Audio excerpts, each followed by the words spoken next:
區裡頭，我們有一個福氣號是跳島的一個小旅，可是沒有直接到澎湖，你就必須仰仗，有時候到布袋去，有時候到高雄去搭郵輪才能直接到澎湖。未來這邊弄完之後呢，那這個地方就會直接到澎湖去。我們這次的浮動碼頭的部分，包括遊艇、漁船都可以直接來這邊，就有效能的去做處理。過去的浮動碼頭狀況比較不好，那大概只容納40台，那這邊可以容納60台，又比較新穎。配合整個將軍漁港的部分，我們這邊也做一些規劃。我們會希望把土地變更完之後，包括旅宿業可以進來，包括一些那個觀光旅遊業可以進來，那可以活絡這個地方。所以從土地解編到漁港的整治，都是希望說將軍港未來能夠，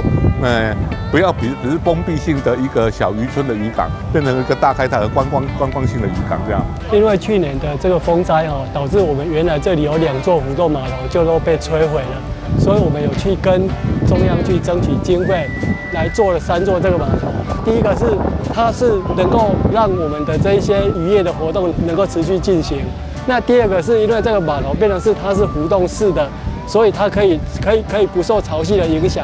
讓我們漁民要上下這一些貨物能夠比較順利。第三個是其實它整個的穩定性及它的抗浪性做比之前的碼頭更好，提供更安全，整個比較美觀，這樣子對於我們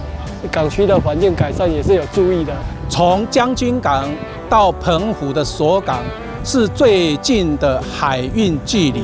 所以要到澎湖本島或是澎湖的南方四島，從將軍港出發是一個最短航線的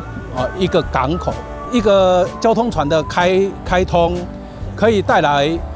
一些遊客駐足在當地來做消費。以後規劃就是夏季每天最少1個班次，冬季視海象狀況行駛。掌握施政3分鐘，台南進步向前衝。3、2、1，請剪彩。大家知道這個浮動碼頭其實在有潮差的地方，浮動碼頭最好用。那我們將軍漁港離澎湖啦，或離一些外島，其實都非常方便。所以呢，我們很期待這個浮動碼頭將來能夠再重新打造將軍成為一個旅遊觀光的景點，就像安平一樣。非常感謝水利署這個水資源署南區分署的這個我們的這個補助了8400萬，能夠讓這個浮動碼頭工程呢得以順利。我們每年在將軍港漁港這邊有將軍吼，但是除了將軍吼之外，我們有更多地方觀光活動即將展開，所以歡迎大家一起來將軍，而且連城周邊包括北門的真亞卡，還有包括將軍的生命樹，還有包括七股的西湖，這一連串都有非常多的景點值得你來。所以你只要來將軍，那很多地方都是一連串的玩的休閒娛樂都非常方便，歡迎大家一起來將軍漁港哦。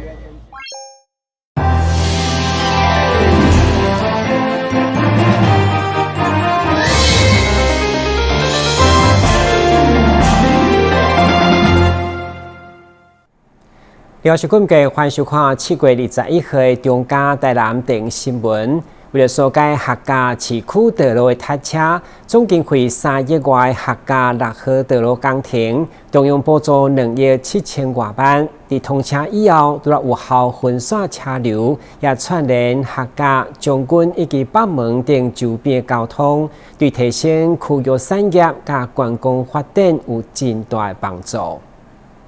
為疏解客家、將軍以及北門等周邊地區交通，中央地方釋出建設客家區6號道路，這個工程總經費3億4800萬。中央透過深化區道路交通系統建設計劃，補助2億7500萬。16號歡喜迎接通車啟用，出席通車典禮副市長趙清惠特別感謝中央挹注經費，共同完成這段成片道路。咱國土署甲咱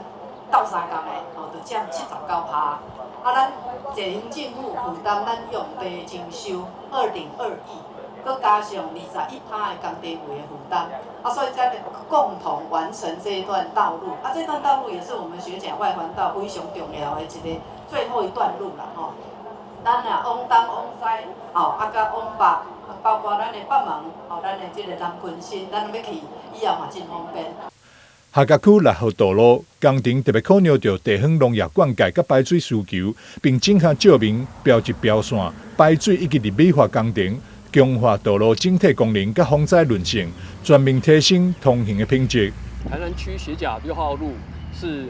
學甲北外環道路最後的1里路。那很高興今天能夠順利完工。那完工以後呢，可以有效疏解從台19線及4道17174線的一個交通擁塞的問題。那同時呢，也可以讓整個市區的通行更加的安全，更加的順暢。那我們也同時解決了排水的問題。未來這裡的集水區的水會能夠順利的流到秀昌抽水站，讓當地的水患問題獲得疏解。國土署表示，中央近年持續透過生活圈道路交通系統建設計劃，提升道路品質2.0，永續提升人行安全、校園周邊甲行車安全道路改善、甲軍營城鄉道路改善等多項計劃，累計補助台南市超過163億，持續完善交通建設，打造更加安全便利的公共通行環境。台南新聞張偉忠採訪報道。台南市今年的聯合婚禮10月10號，雙十國慶將在運河邊的查哈姆原住民公園浪漫登場。市府預告邀請50對新人參與並共同遊船，要甲百年運河共同見證百年好合的幸福時刻。民政局表示，7月20日中晝開始已經開放線上報名，第一天就相當踴躍。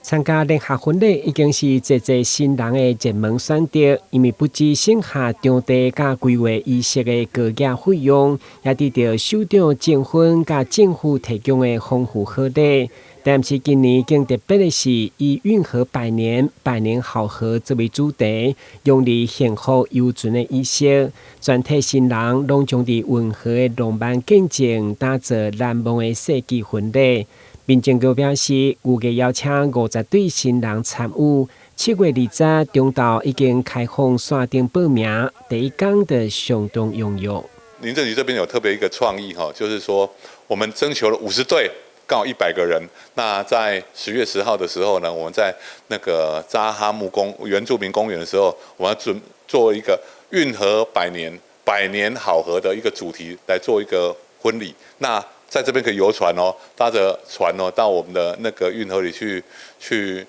遊覽，看台南市的風光。另外一個呢，那我們當然會贈送很多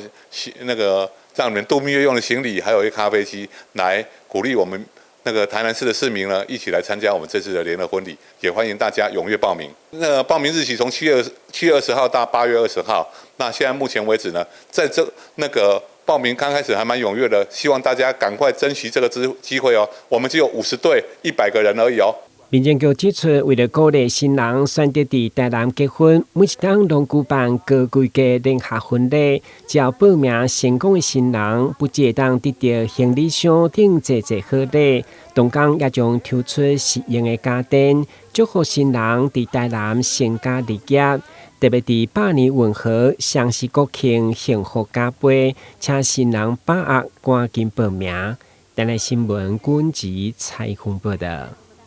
由專業文教甲專業慈善基金會慢慢來教育市集，勝利甲電聲廣播電台今年所共同主辦的兒童公報營熱烈登場，吸引40多位高中小學生參加。今年以防治校園霸凌作為主題，透過 Podcast 創作，傳讓學生明白什麼是霸凌，進一步成為校園反霸凌的小尖兵。近年來，校園霸凌的議題備受關注，加上韓國的影集提前教育的報上，和校園的霸凌、網絡霸凌、甲個性別霸凌等隱形的傷害，嘛漸漸受到重視。為了提升兒童少年對着霸凌議題的認識甲個防治，有了專業基金會甲個勝利廣播公司舉辦的兒童廣播營，特別將霸凌防治融入於節目的企劃甲個製作的課程，讓學員對生活的經驗甲個校園觀察來出發，透過團隊的討論，了解霸凌事件對着受害者造成的影響，並且培育反霸凌、建立友善、尊重的校園文化。目前最夯的一個議題，也就是網絡霸凌、校園霸凌以及言語霸凌這個地方，我們特別呢也着重在讓孩子們能夠提升這樣的一個預防能力，還有認知的能力。那同時也加入了思辨的能力，讓他們知道怎麼樣去創作，同時來防治這樣的一個霸凌。這一次呢分成4個組別，那最主要是以繪本，還有我們的訪談，還有廣播劇的方式，以及我們記者會的方式，讓4組的孩童，他們以校園霸凌為主軸，然後去做主題的呈現。他們從撰稿到整個的成果，將來會在我們的沒事來哈拉的 Podcast 上面做一個呈現。3天的課程，由着資深的廣播人員等專業的師資做伙來授課，內容涵蓋節目的企劃、聲音表情的訓練、錄音實作，甲着媒體實讀等課程。學員依照任務的牌卡來分組，運用平板對資料的收集，到實際進入去錄音室完成反霸凌的節目製作。周遭真的有發生過？是沒有發生過，是因為看過那一部《鐵拳教育》才知道霸凌是對一個人就是傷害很大，然後就覺得他被一個人孤立。這3天的學習，目前為止你大概有學到哪些你覺得比較受用的？就是用就是錄 podcast， 然後讓更多人聽到這些校園霸凌的案件。聽 podcast， 然後希望可以自己試錄看看，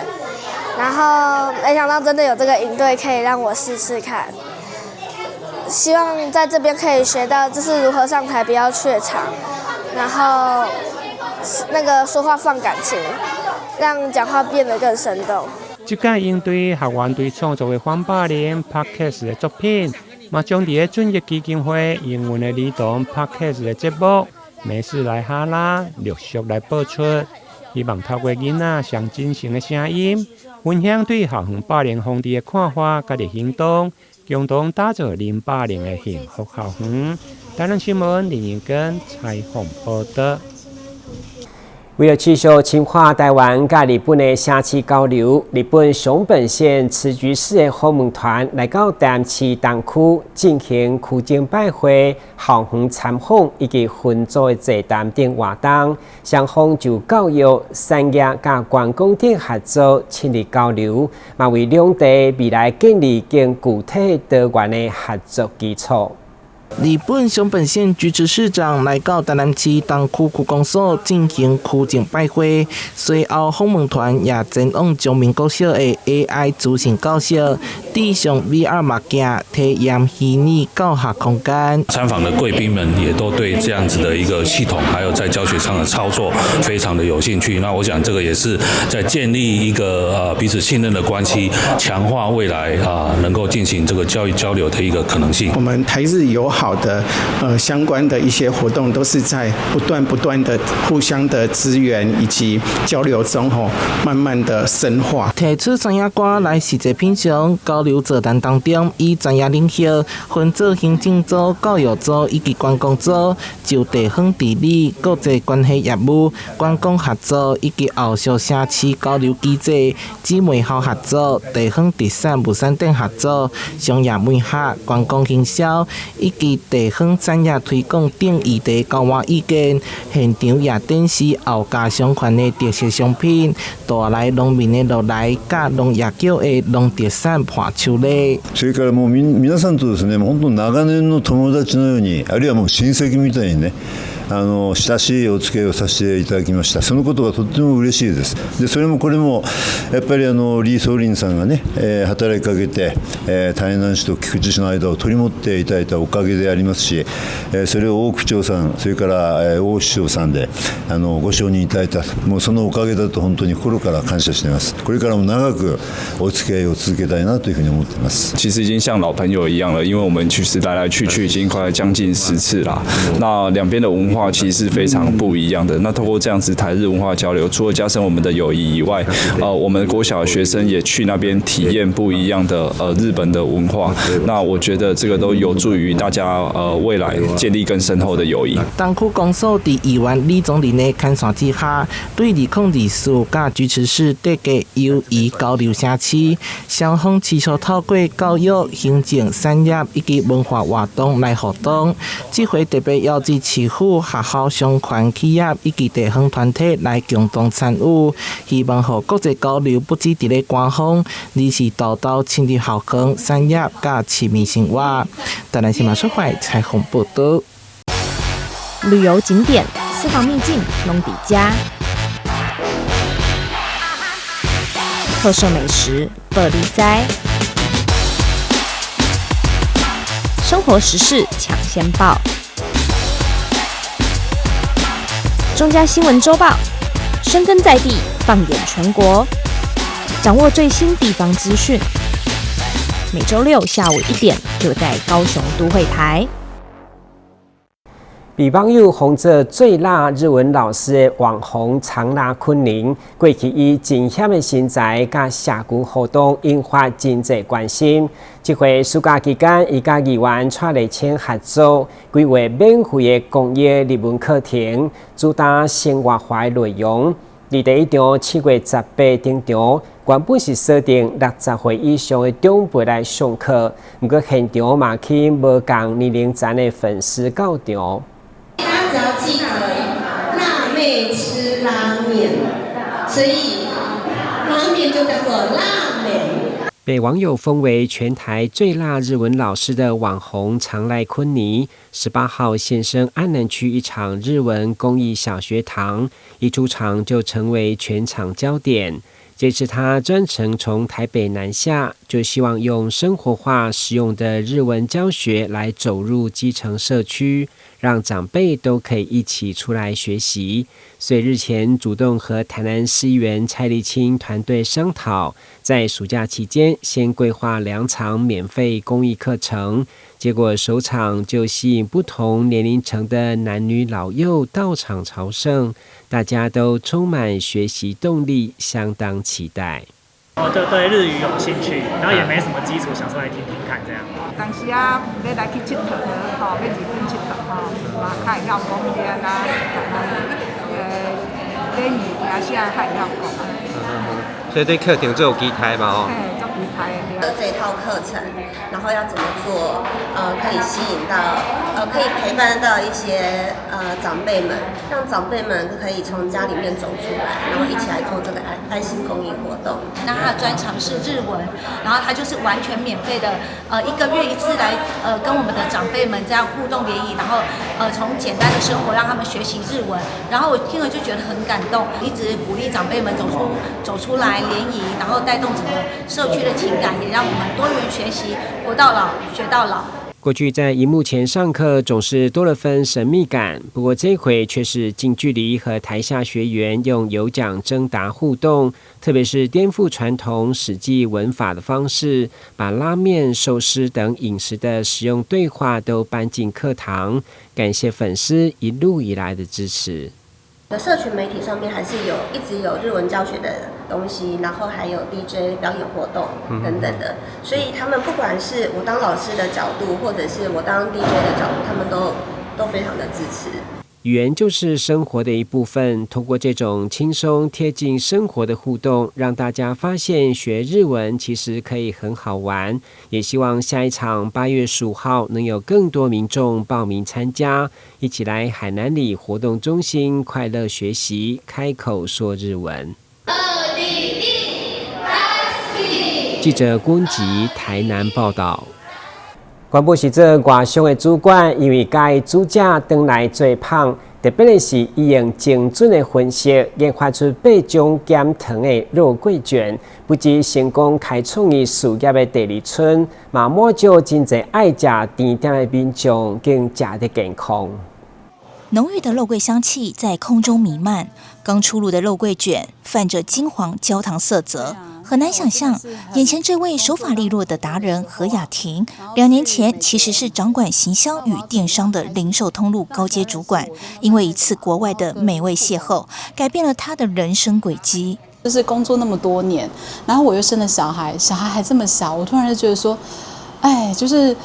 人生好像不是只有工作賺錢而已，就家庭非常重要。好多年前20幾歲的時候去國外出差，然後第一次吃到肉桂卷，我很感動。然後我就想說，哎，那既然我這麼喜歡肉桂卷，家人跟朋友都很鼓勵說你的肉桂卷真的很好吃，應該可以出來賣。所以我就想，好，那我就大膽一試，我就開始了。為了保留肉桂中肉桂醛的天然香氣，雅婷靠着自學，不斷研究配方，精準拿捏甜度與辛辣感的平衡。她更發揮過往數據分析的精準心法，如今將工作室選在孩子學校旁，成功兼顧家庭，更研發出8種獨門口味。你第一次嘗試，或者說你真的每天都要來一顆肉桂卷的話，我非常推薦就是原味肉桂卷。你看它的肉桂味很香，但是又不会很辛辣。然後呢，而且就是我都有做少糖，讓就是負擔少一點，大人小孩都可以吃。奶油肉桂卷，它是帶點微酸的乳酪，吃起來酸酸甜甜的，然後又不會說很膩，非常清爽，也很適合夏天。我的核桃都是有就是靜置過的，就是它是用黑糖去靜置，所以說吃起來呢，就是黑糖香氣很濃。然後呢，你當那個肉桂卷再配上焦糖核桃花，咬下去又非常有口感。很多人都不知道說巧克力跟肉桂卷到底是怎麼會搭起來這麼好吃。它是冷吃的話呢，它巧克力是脆的，脆片跟肉桂卷又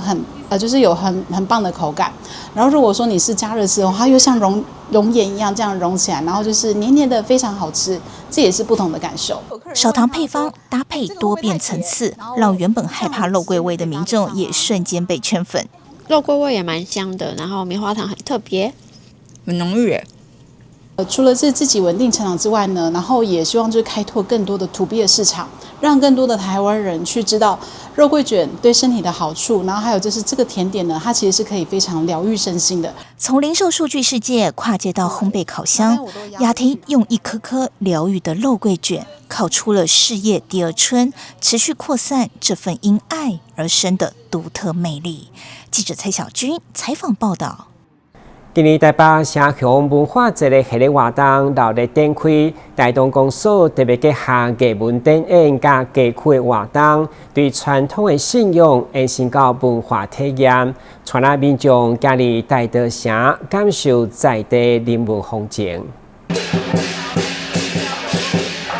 永樂廣場醒獅團熱鬧開場，還有融合機械元素的電氣神將以及印度卡達克舞，讓現場呈現多元文化交融的特色。2026台北霞海城隍文化節蛋黃祭系列活動戀戀大稻埕，集結表演團體以及熱鬧的踩街祈福嘉年華與神樂隊 Live Show 等精彩活動，展現大稻埕豐富的文化底蘊。那當然的話，我們也是借由這次機會的話，可以跟我們城隍老爺祝壽哦。那也希望說帶進我們很多的鄉親好朋友的話，都可以來到我們大稻埕來旅遊玩，來體會一下我們在地的一個文化。那我們今天辦的活動的話也很精彩，除了剛才有那個太平的舞獅團，還有就是我們永樂國小的兒童戲劇團，這也是在地的一個文化產業。希望說能夠傳承下去。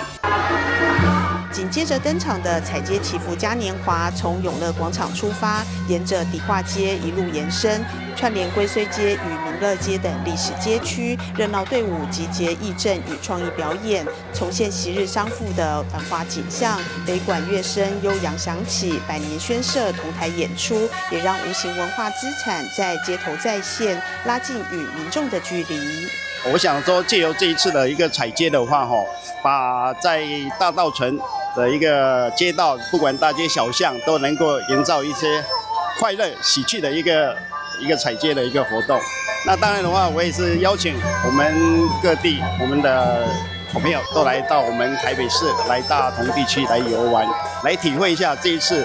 台北霞海城隍文化節聖誕季的一連串的活動。這活動的話是從6月13一直到7月5號，每個週日週六週日都有各項的表演。鄰安社或者是我們的共樂軒做的表演也是可圈可點的，因為都是文化部指定的真正表演性的那個無形資產。那因為迎老咧，咱攏想講迎老咧嘛，5月13號迎老咧，是講安尼啊，唔知講它是有東西的，它有存在的價值，它有被看的它的本位都在。不是像人家一般的講都青菜跳跳，青菜拔拔，我們不是，我們是真心的。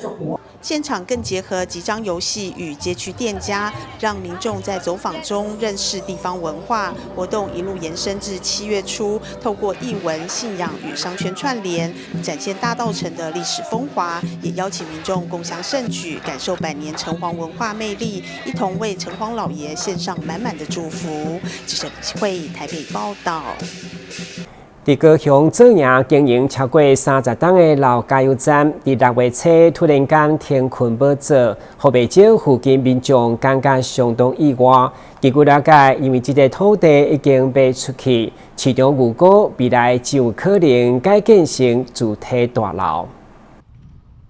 偌大的加油站，加油設備已經全部清空，地上還堆出拆除後的磚塊小山。位在左營正德路上的左興加油站，營業超過30年，過去是附近居民加油的好夥伴，但今年6月突然停止營業，讓不少人相當錯愕。原來這塊土地已經打包出售給建設公司。20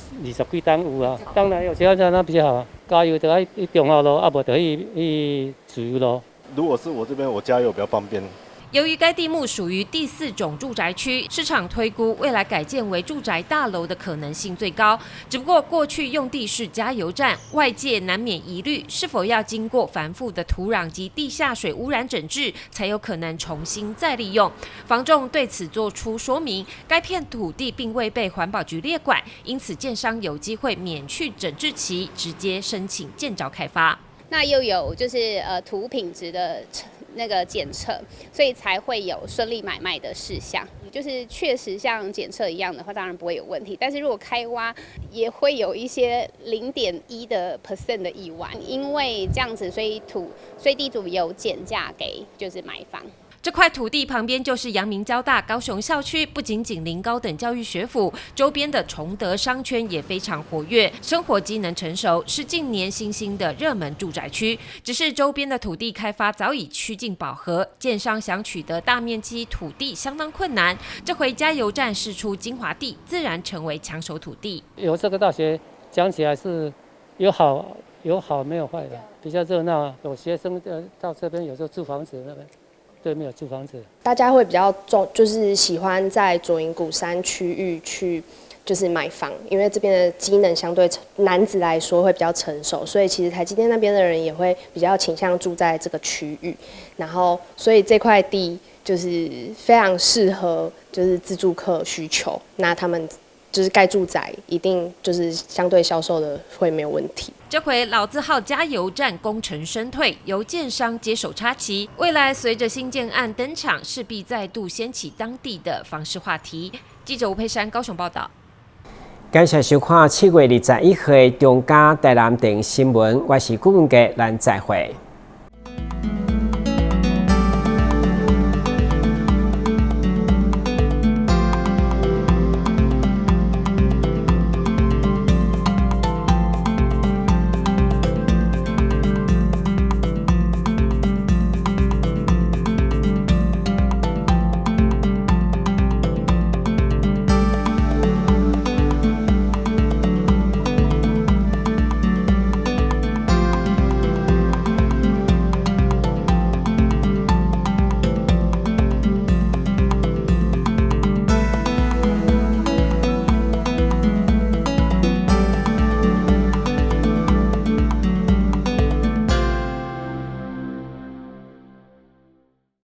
1號選手出場，信心十足，挑戰失敗，騎車上駕訓，安全不靠運。2號選手考場練習，看起來有些緊張，是過關了嗎？挑戰失敗。騎車上駕訓，安全不靠運。代考區2人組第3次報考。這次如果真沒有考過，我就不要考了。我有辦法。騎車上駕訓，安全不靠運。現在報名還有補助哦。你聽過指差確認嗎？交通部於112年3月起，已全面要求運輸業駕駛人應落實路口停讓行人，並要求大客車駕駛人於路口要執行指差確認。另外，大貨車駕駛人也於113年8月擴大響應，轉彎暫停、安全再行運動。大型車輛路口應停讓，指差確認，安全有保障。